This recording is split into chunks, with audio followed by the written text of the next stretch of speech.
Mis papás decidieron dejarme antes que dejar sus vicios cuando yo tenía apenas 4 años. 30 años después, logré salir adelante sin ellos, y ahora resulta que me buscan porque creen que les debo dinero. La verdad no tengo muchos recuerdos de esos primeros años, solo flashes de mi papá llevándome a escondidas a closets oscuros por la noche para hacer cosas raras, o de mi mamá vaciando mi alcancía y luego quedándose despierta días enteros, ida por la metanfetamina que compraba con mi dinero. Al final, el DIF intervino después de que me encontraron con una aguja en el bolsillo, y la vecina lo vio. Llegaron a revisar mi casa y mis papás. En un estado en que ni se podían defender, optaron por firmar y renunciar a mí antes que pelear. Mi abuela materna se hizo cargo y se volvió mi tutora legal. Crecer con ella fue como cambiar de planeta. Me cuidaba, me daba de comer, me cambiaba los pañales y hasta con 2 trabajos siempre estaba presente en todo, desde funciones escolares hasta reuniones de padres. Aún así, yo nunca dejé de soñar con que mis papás algún día regresarían, arrepentidos y listos para quererme. Por eso les mandé cartas cada mes desde que cumplí 7 hasta los 14. Mi abuela, aunque no estaba de acuerdo, nunca me lo prohibió y siempre me permitió enviarlas. Jamás tuve respuesta. Yo revisaba el buzón diario, convencida de que algún día llegaría una carta de ellos. Pero ese día nunca llegó. El golpe más duro fue en mi graduación de prepa. Fui la mejor de mi generación y mi abuela, con mucho esfuerzo, me hizo una fiesta. 2 días antes de la ceremonia, mi papá llamó. Habían pasado 15 años sin escuchar su voz, pero la reconocí de inmediato. Dijo que quería ir a mi graduación. Yo,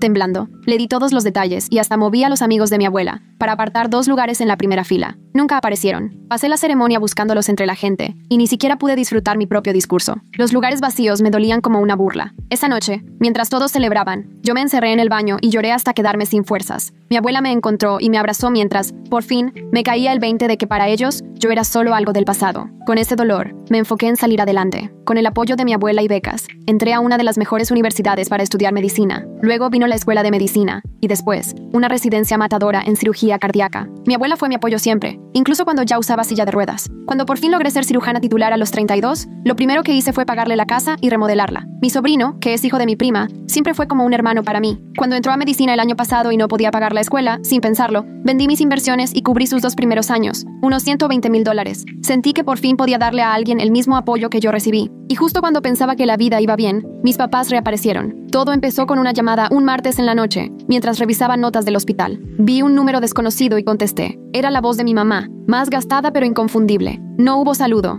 ni nada, solo me soltó. Me enteré que le estás pagando la escuela de medicina a David. Se me hizo un nudo en la garganta. ¿Cómo conseguiste este número?, le pregunté. Investigué, pero no importa. La cosa es que tu hermana necesita ayuda para la universidad. ¿Mi qué? Tu hermana tiene 19, estudia Derecho en la estatal, muy inteligente, pero la colegiatura nos está matando. Lo dijo como si habláramos todos los días, como si nunca me hubiera abandonado, como si de verdad esperara que yo me preocupara por una hermana que ni sabía que existía. Le respondí, no tengo hermana, no seas difícil, me dijo. ¿Ayudas al hijo de tu prima y no a tu propia hermana? Le colgué. Pensé que ahí terminaba todo, pero 2 semanas después llegaron los papeles de la demanda al hospital, armando un escándalo que todavía me da pena recordar. Ahora mis papás me exigen $150,000, alegando una ley estatal que puede obligar a los hijos adultos a mantener a padres indigentes. Según ellos, el hecho de haber ayudado a mi sobrino demuestra que tengo dinero de sobra para mantenerlos a ellos y a su hija, a la que llaman mi verdadera hermana. Lo que más me duele es que soy china, y allá, el respeto a los padres es sagrado. No importa lo que hayan hecho. Eso es justo lo que mis papás están usando en mi contra. Familiares que en mi vida se preocuparon por mí, ahora me llaman para decir que estoy avergonzando a todos por hacer que mis papás me demanden. Mi abogada cree que podemos ganar,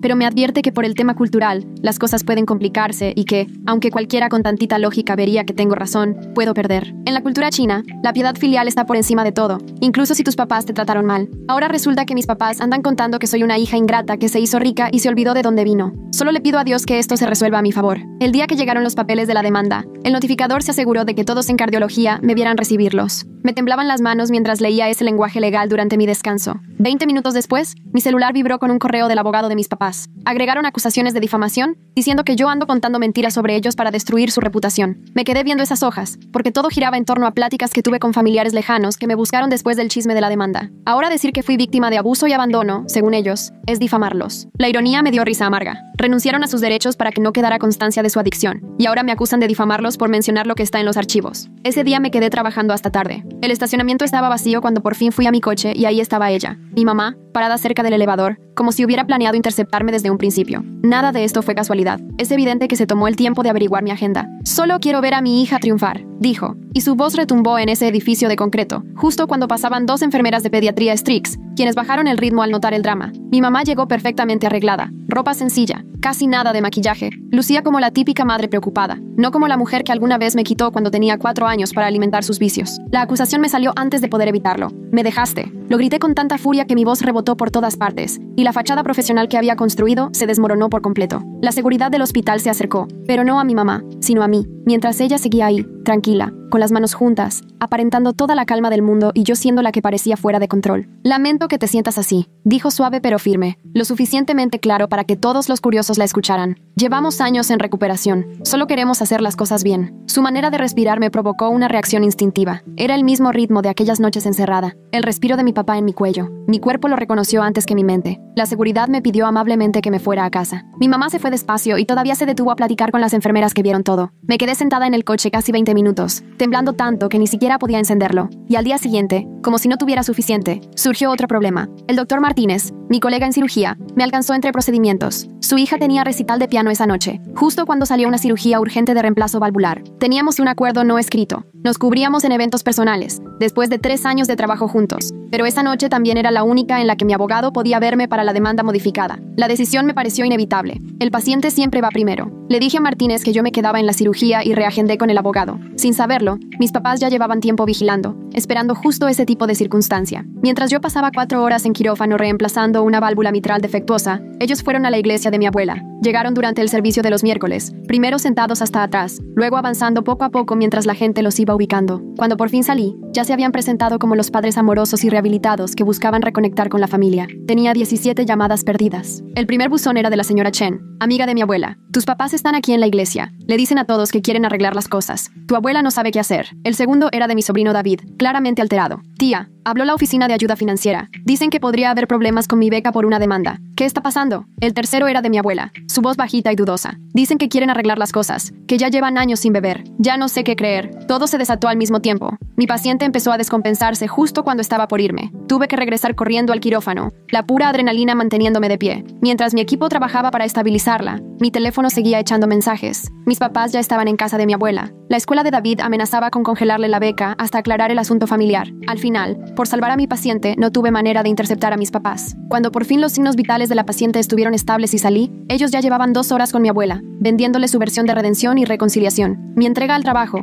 que me había hecho buena doctora, ahora jugaba en mi contra. Llegué a casa de mi abuela ya de madrugada. Ella seguía despierta, sentada en la cocina con una taza de té fría. Aún olía el perfume de mi mamá, diferente al que usaba antes pero inconfundible. Se ven distintos, murmuró mi abuela. Tu papá va a juntas de NA, ya tiene padrino. Hasta me enseñó su ficha de 1 año. Los días siguientes pasaron como en niebla. El padrino de mi papá, sin conocer el trasfondo, se ofreció como testigo de buen carácter. Mis papás habían perfeccionado su historia de recuperación, reconociendo lo suficiente como para sonar honestos, mientras hacían ver su demanda como un último intento de acercarse a la hija que se negaba a perdonarlos. David volvió a marcar, ahora aún más confundido y dolido. Mi mamá ya se había puesto en contacto con él y hasta se ofreció a ayudarle con su trámite del préstamo estudiantil. Dice que sabe de ayuda financiera porque ayudó a mi tía a ir a la universidad, me dijo. ¿Por qué nunca me hablaste de esa tía? Su voz, a punto de romperse, me destrozó. Mi mamá había dado justo en la herida, el miedo y la presión de la deuda escolar, y se mostraba comprensiva y lista para ayudar. Ya estaba reescribiendo la historia, y David, entre el estrés de la escuela y el dinero, empezaba a escucharla. Me topé con los estados de cuenta del banco de casualidad, en una visita médica a mi abuela. Su cajón estaba medio abierto, y vi el logo del banco de siempre. Ahí estaban los estados con retiros que coincidían con las fechas en que vencieron los bonos de ahorro de mi infancia, esos que mi abuela me ayudó a abrir con dinero de cumpleaños o premios, cada logro celebrado con una pequeña inversión para mi futuro. La prueba estaba ahí, clara. Mis papás habían cobrado los bonos de mi educación, pero yo estaba ahí como su doctora, revisando sus medicamentos y su presión. Llevarme esos papeles sería una violación a la confidencialidad. Me quedé helada, con la evidencia del robo a la mano pero sin poderla tocar. Justo en ese momento llegó la enfermera que visita a mi abuela cada semana y me encontró tomando fotos de los estados de cuenta con mi teléfono. Era el escenario típico que tanto advierten sobre abuso a personas mayores, familiares revisando documentos financieros durante una visita médica. Voy a tener que dejar constancia de esto, me dijo la enfermera con delicadeza, con una mirada comprensiva pero firme. Es protocolo cuando vemos familiares accediendo a información financiera durante consultas de salud. Al día siguiente, el área legal del hospital me contactó. Necesitaban los expedientes médicos de mis papás para renovar mi seguro de responsabilidad. Es el trámite de rutina, pero solo ellos podían proporcionar esa información. La trampa era perfecta. Si me negaba, ponía en riesgo mi cobertura, pero si contactaba a mis papás, ellos usarían cualquier mensaje como prueba de que yo los buscaba. Mi insomnio empeoraba. Sin darme cuenta, me encontraba manejando frente a su motel después del trabajo.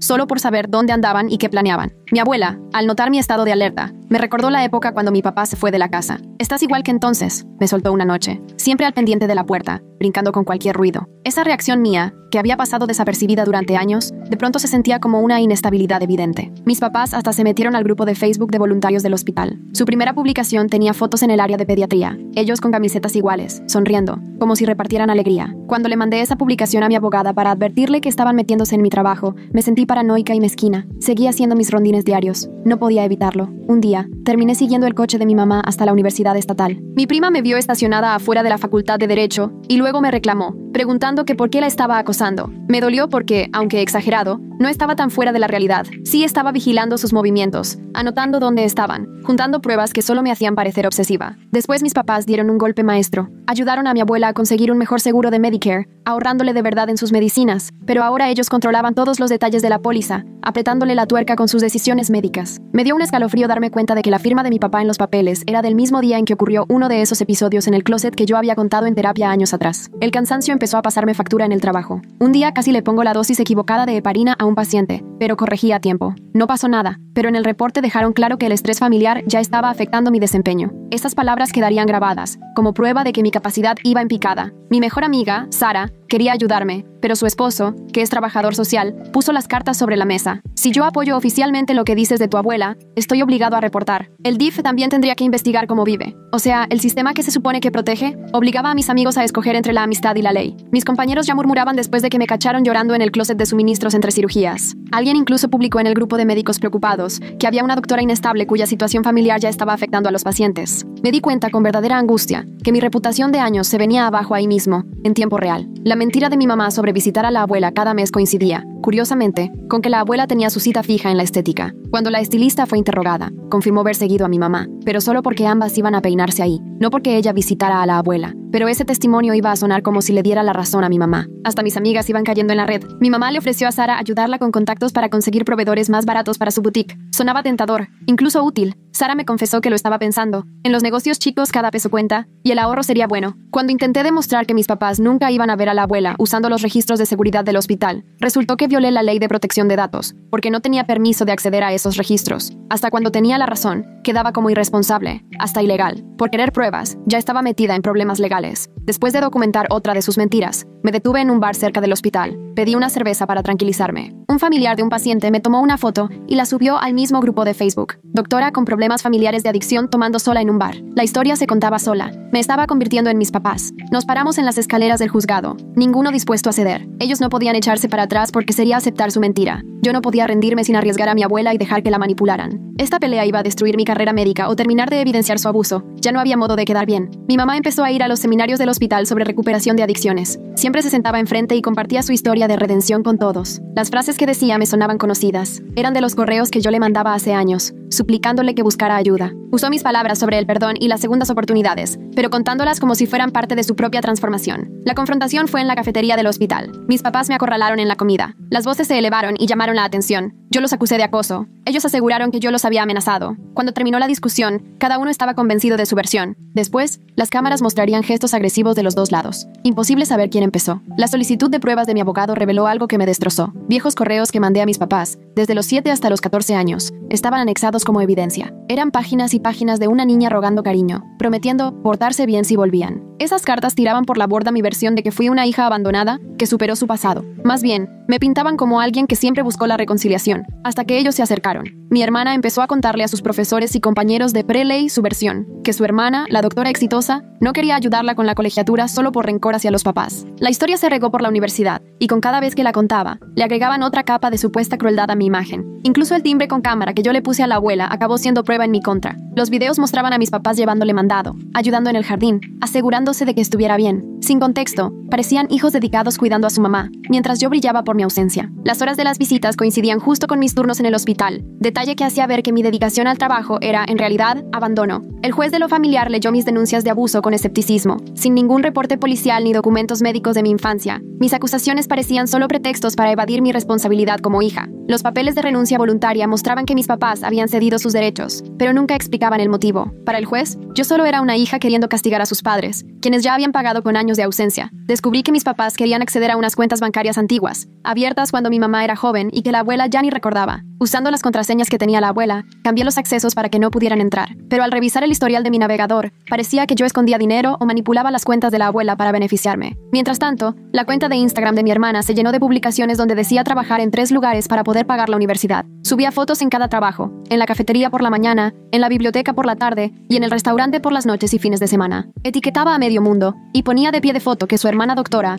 la que pagó $120,000 por la educación de un primo, no era capaz de ayudar a su propia hermana. La comunidad china local empezó a compartir esas publicaciones, y con cada vez que se compartían, más gente se sumaba al linchamiento. A mi terapeuta le llegó una orden judicial para entregar mis expedientes, específicamente pidiendo cualquier comentario preocupante que hubiera hecho sobre mis papás durante las sesiones. Años de terapia iban a convertirse en evidencia de que era una mujer inestable, obsesionada con la venganza. Ese espacio donde intenté sanar se volvió otra herramienta en su contra. Una vez intenté grabar a mi papá cuando me lo topé en el súper, pero apenas vio el celular, se dio cuenta y empezó a gritar que yo estaba inventando pruebas. La gente alrededor nos miraba mientras él se hacía la víctima, como si fuera un pobre padre perseguido por su hija rencorosa. El reporte que hizo la seguridad de la tienda me ponía a mí como la agresora. Mis papás se ofrecieron a llevar a la abuela a sus citas médicas, haciéndose ver como hijos responsables mientras decían que yo estaba muy ocupada en el trabajo. Así se adueñaron de su horario, sus medicinas y toda su información médica. Cada cita era una oportunidad más para contarle a los doctores su versión de la historia y asegurarse de que nadie supiera realmente lo que había pasado antes. La intérprete del hospital chino no sabía qué hacer cuando mis papás pusieron una queja por discriminación. Ella conocía bien la situación familiar,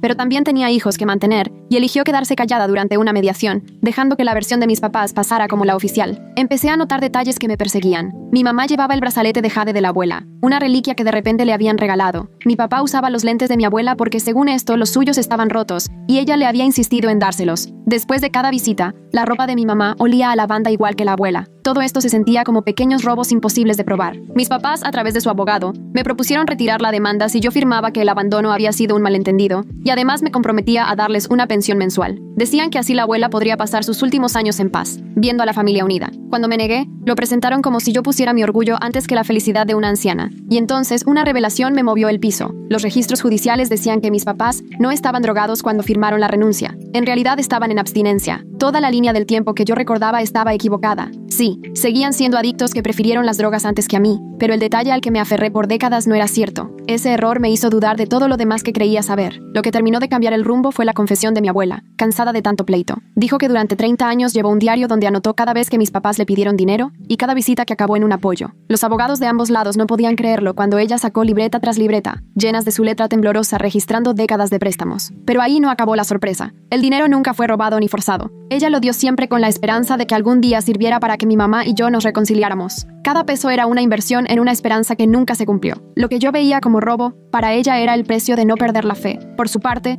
mi prima tuvo que tomar una decisión difícil. Apoyarme era exponer a sus hijos a las manipulaciones de mis papás. Prefirió alejarse para proteger a su familia, aunque en privado me avisó de cosas inquietantes, como que mis papás le preguntaron sobre las pólizas del seguro de vida de la abuela y qué pasaría con ella si a mí me pasaba algo. Esa insinuación nos espantó a todos. Al final, yo también empecé a usar las tácticas de mis papás y busqué a mi hermana en la cafetería de su escuela, fingiendo que todo era casual. En nuestra primera plática, le pregunté por sus clases, le di consejos para estudiar, me hice la hermana mayor preocupada, mientras veía los moretones que no lograba cubrir con maquillaje, la forma en que brincaba cuando sonaba su teléfono, y el agotamiento que no solo era por tener 3 trabajos. Revisando los archivos de la abuela, encontré documentos viejos del DIF de cuando me sacaron de casa. Ahí venían las investigaciones y visitas supervisadas que yo ni recordaba, y cómo mis papás tuvieron oportunidades para recuperarme, pero nunca cumplieron los requisitos. Esos papeles eran una prueba valiosa, y logré encontrarlos antes de que ellos supieran que existían. Esa ventaja era momentánea pero esencial. De pronto apareció alguien más. Mi tía materna, mencionada en los expedientes del DIF, me contactó al ver la noticia de la demanda. Juraba que la abuela le había prometido la casa hace décadas, cuando ella ayudó a cuidarme de bebé mientras mis papás andaban de fiesta. Ahora quería asegurarse de que su parte estuviera protegida, sumando una tercera jugadora a una batalla que ya estaba bastante enredada. El pleito entre los tres me absorbió por completo. Entre contestar la demanda, cuidar que mis papás no se le acercaran a mi abuela y pelearme con mi tía por el patrimonio, se me fue lo de surtir el medicamento del corazón. En la farmacia se dieron cuenta y fue un punto más en mi contra, alimentando la versión de la nieta irresponsable, demasiado ocupada en broncas como para cuidar bien. Ya para entonces las tarjetas de crédito estaban a tope con los gastos legales, mientras mis papás usaban el dinero del seguro social de mi abuela para pagar el motel donde vivían. Hasta el dinero se volvió arma. Ellos se hacían pasar ante todos como los papás pobres y en apuros, obligados a vivir en la pobreza porque su hija rica no soltaba el dinero. Ni quien mencionara que ya me había quedado sin un peso defendiéndome de su demanda. Convenientemente, ese detalle lo omitían. Una vez, en el restaurante de dim sum favorito de mi abuela, armaron tal escándalo que todos quedaron marcados. Mis papás llegaron justo en la comida semanal con sus amigas y convirtieron una tarde tranquila en zona de guerra. La mesera más grande, que conocía a la familia de toda la vida, acabó llorando y suplicándonos que ya le bajáramos. El dueño terminó pidiéndonos que nos fuéramos y no volviéramos jamás. Otro lugar seguro que se perdió. En el hospital me mandaron a casa con una licencia mientras investigaban si mi drama familiar estaba afectando a los pacientes. La carta oficial mencionaba varios problemas: el error con las medicinas, episodios emocionales en frente del personal y quejas de que mi comportamiento era inestable. Me reemplazó un doctor joven, cuya mamá iba a juntas de NA con mi papá. La conexión no parecía coincidencia. Otra jugada en su tablero. Dormía en mi carro en el estacionamiento del hospital porque no tenía fuerzas para manejar hasta mi casa, ni ganas de llegar al departamento vacío. Mientras tanto,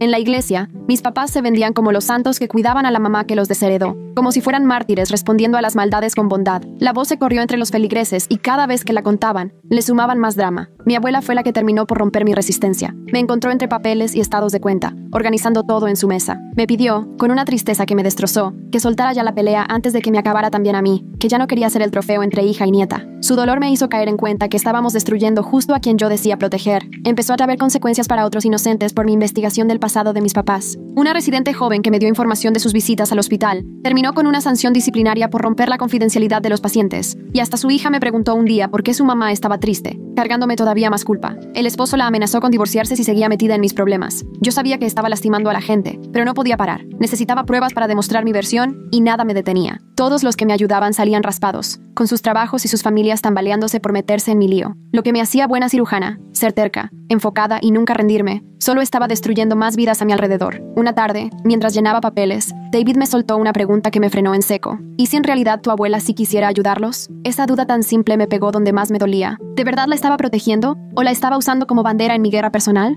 No supe qué contestar, y eso dijo más que cualquier acusación. Para tratar de limpiar mi imagen de inestable, aproveché una junta de personal sobre salud mental para confesar que en la residencia estuve bajo observación psiquiátrica, queriendo demostrar que busqué ayuda y me recuperé, pero solo logré darles municiones. Ahora no solo era inestable, sino oficialmente tenía antecedentes que mis papás podían usar en mi contra. Luego, los expedientes del DIF sacaron otra verdad brutal. Mis papás tuvieron otra hija después de perderme, y aunque las notas de las visitas supervisadas hablaban de cosas graves, nunca hubo reporte formal de abuso. Les dieron otra oportunidad y yo ni enterada de que tenía una hermana a la que no pude proteger. La culpa me carcomía. Si hubiera sabido, ¿habría podido salvarla? Para acabarla, el abogado de mis papás metió una moción de emergencia para adelantar la audiencia, dizque por la salud de mi abuela, y nos agarró en curva. Mi abogada estaba fuera, y no pudo reaccionar. Con la fecha encima, teníamos menos tiempo para prepararnos y juntar pruebas. Otra estrategia calculada. Tuve un momento de claridad cuando entendí que mi mamá de verdad sentía que merecía ayuda. En su cabeza, sacrificó los mejores años de su vida por una adicción que, según ella, fue culpa de la depresión posparto. Había armado todo un cuento donde era la víctima y sus hijos le debían por todo lo sufrido. La ilusión era total. Lo de mi papá era más complicado. La vergüenza de haber fallado se mezclaba con la idea de que mi éxito le pertenecía porque él me entregó, y sentía que merecía una recompensa por su sacrificio. Su nivel de egoísmo era impresionante. Todo llegó a un punto crítico cuando usé a mi abuela de carnada. Organicé una llamada para que mencionara una herencia falsa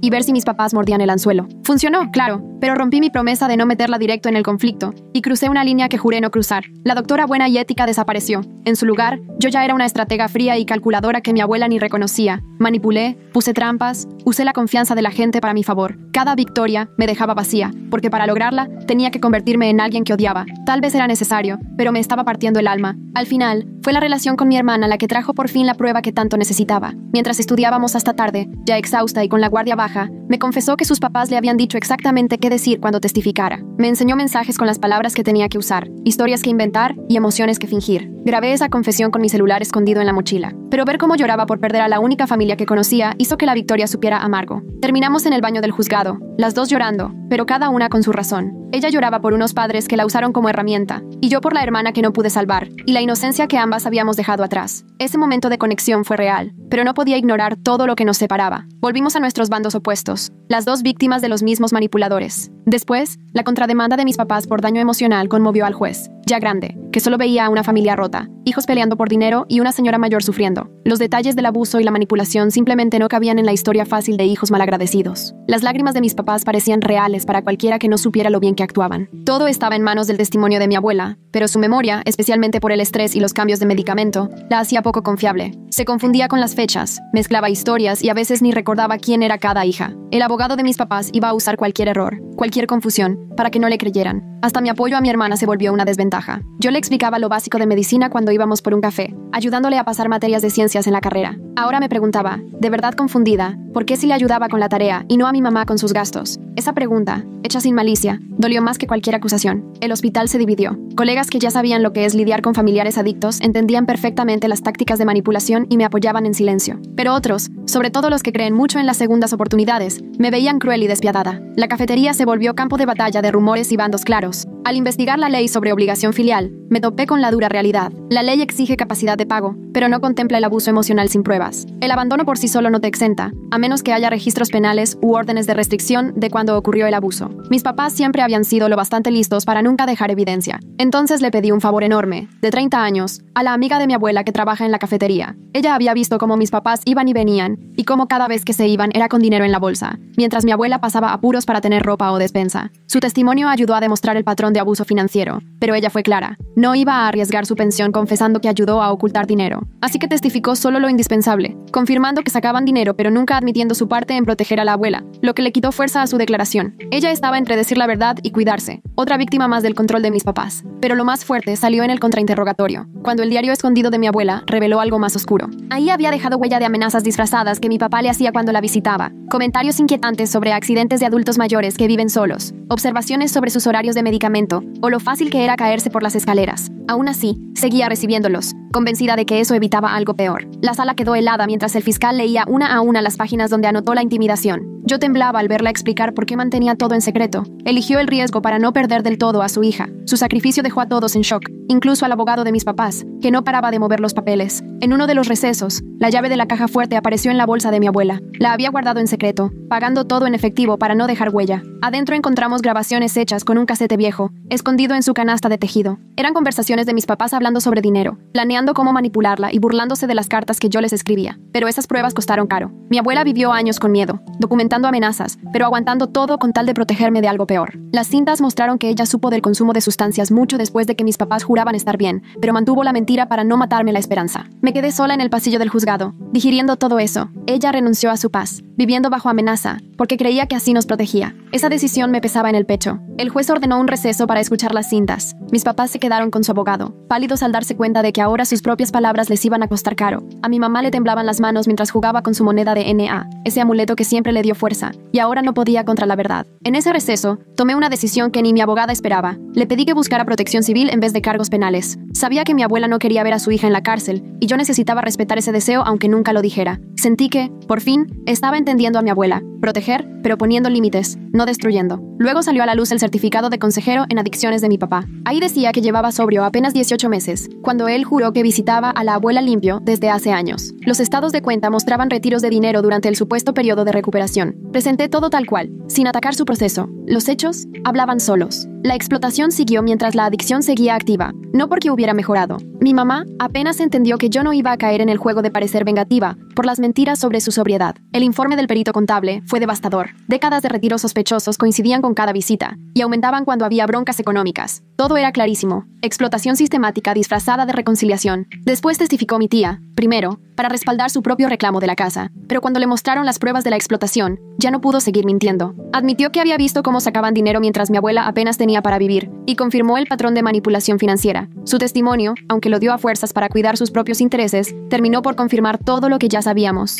El juez ordenó que le hicieran a mi abuela una evaluación completa para ver cómo estaba, y también pidió una auditoría a fondo de su dinero. El tribunal decidiría si hubo abuso financiero y qué medidas tomar para protegerla. Mis papás se vinieron abajo al darse cuenta de que, con su demanda, habían provocado justo la investigación que tanto querían evitar. El investigador del banco validó las grabaciones transacciones y comprobó los patrones de retiro de dinero. Su análisis fue tan objetivo que no dejó lugar a chantajes emocionales. Simplemente puso los hechos crudos sobre la mesa. Las pruebas no solo evidenciaban el robo, sino una explotación descarada del cariño de una madre hacia su hija. El derrumbe emocional de mi mamá fue inmediato. Cuando se topó con pruebas imposibles de negar, empezó a llorar y decía que su adicción le había arruinado la vida, que merecía que la compensaran por todo su sufrimiento. Todos en la sala vieron claramente cómo, de verdad, ella creía que sus hijos le debían algo solo por el dolor causado por sus propias decisiones. Se creía la víctima, completamente. Pero las preguntas del juez destaparon todo. Le preguntó de frente sobre las amenazas a mi abuela y sobre el dinero que se llevó supuestamente para su recuperación. Las respuestas de mi mamá dejaban ver hasta qué punto sentía que tenía derecho a todo. Para ella, su sufrimiento justificaba cualquier daño a los demás. Cuando me ofrecieron la opción de levantar cargos penales por abuso a adultos mayores, me lo pensé mucho. Si seguía ese camino, mi hermana jamás podría tener relación con ellos, si eso quería.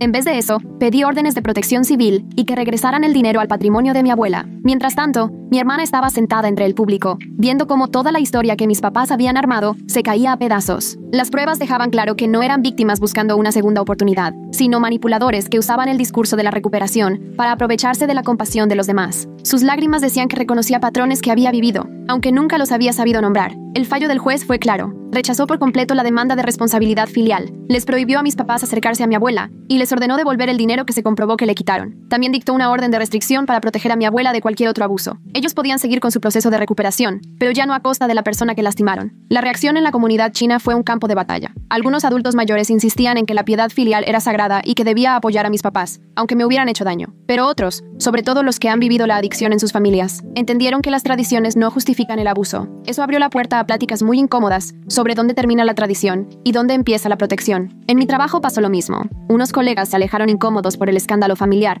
mientras otros se acercaron a contarme sus historias de familiares con adicciones y manipulación. Esos momentos compartidos crearon conexiones inesperadas. Mis papás salieron del juzgado diciéndole a todo el que quisiera escuchar que ellos eran las víctimas. Perdieron la demanda, pero siguieron en su papel, y hasta le decían a los reporteros que yo era insensible por preferir la ley antes que el amor. Esa versión seguiría corriendo entre los suyos, pero ahora la ley los frenaba. Poco a poco fui retomando mi vida profesional, reconstruyendo mi trabajo mientras lidiaba con el impacto de todo lo que había pasado. Algunos médicos dejaron de enviarme pacientes, incómodos por la fama no deseada, pero otros confiaron más en mí y mandaron a más personas, valorando mi compromiso con poner límites sanos en la familia. Mi práctica se hizo más pequeña, pero mucho más en línea con mis valores. Mi hermana se acercó por medio de su consejero académico, no por nuestros papás. Quería saber la historia real, sin filtros. Le di acceso a los expedientes del DIF y a los documentos del juzgado, para que viera los hechos y no solo versiones encontradas. El fideicomiso que armé para su educación tenía candados que nadie podía abrir, ni mis papás podían meter mano. Así pudo seguir sus sueños sin que le manipularan el dinero, rompiendo el ciclo de control que había marcado a la familia. Cuando el tribunal falló en contra de las reclamaciones de mis papás,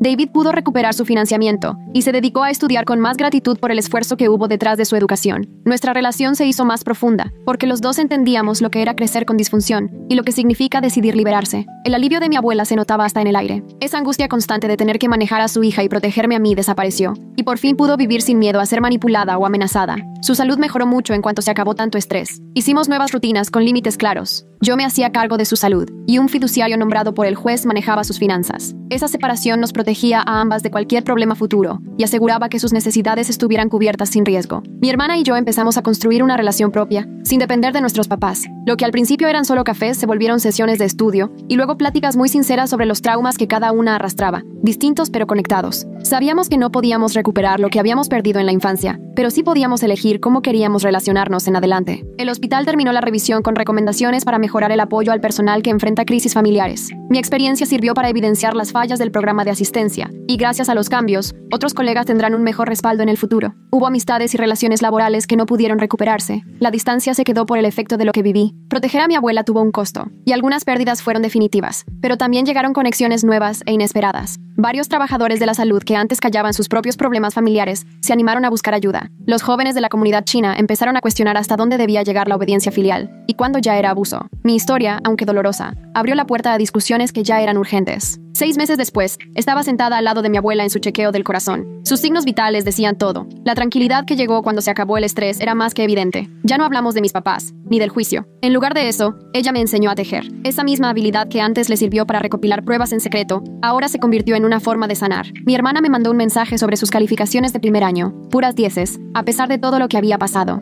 Ella supo transformar su dolor en un propósito, igual que yo lo hice años atrás. El ciclo de destrucción se rompió, y fue reemplazado por decisiones conscientes de construir proteger y ya no destruir. La orden de restricción seguía vigente, y aunque mis papás intentaron saltársela usando intermediarios, no pudieron con las consecuencias legales. Terminaron mudándose a otro estado, contando su versión a gente nueva que ni idea tenía de la historia real. Guardé las transcripciones del juicio en la caja fuerte de mi oficina, no como armas, sino como recordatorio de lo vivido. Esos documentos dejaban claro que elegir proteger en lugar de explotar no era crueldad, sino pura necesidad. Ya no tenía espacio en mi vida para esos valores culturales que exigen quedarse callado y aguantar. Llegó el cumpleaños 85 de mi abuela y por fin hubo paz. Nada de visitas inesperadas, ni manipulaciones, ni amenazas. Solo estuvimos los que decidimos proteger antes que aparentar, poner límites en vez de agachar la cabeza. Celebramos tranquilos y seguros, libres al fin del miedo que nos persiguió durante años. Las cicatrices seguían presentes, la confianza se recuperaba poco a poco, la hipervigilancia no se iba por completo, y hasta las reuniones familiares seguían dando ansiedad. Pero la sanación se daba en pequeños detalles. Mi abuela riendo de verdad, mi hermana marcando solo para platicar, David dándome las gracias por enseñarle que amar también implica poner límites. Mis papás quisieron destruirme con esa demanda, pero solo lograron evidenciar su abuso y liberar a 3 generaciones de su manipulación. La justicia llegó, no como venganza, sino como resultado de los límites que nos protegieron y nos dejaron buscar nuestro propio camino. Volví al quirófano con un propósito renovado. Ahora podía dar lo mejor de mí a cada paciente porque ya no gastaba mi energía en crisis interminables. Esa entrega que mis papás usaban como castigo, por fin tuvo el sentido correcto: sanar a otros y aprender a poner límites sanos. El cierre no fue perfecto ni limpio. El trauma no se borra tan fácil y la disfunción familiar deja huellas profundas. Pero elegimos la verdad en vez de conformarnos con mentiras cómodas, la protección antes que cumplir expectativas culturales y el amor genuino por encima de la obligación fingida. En esa elección encontramos nuestra libertad.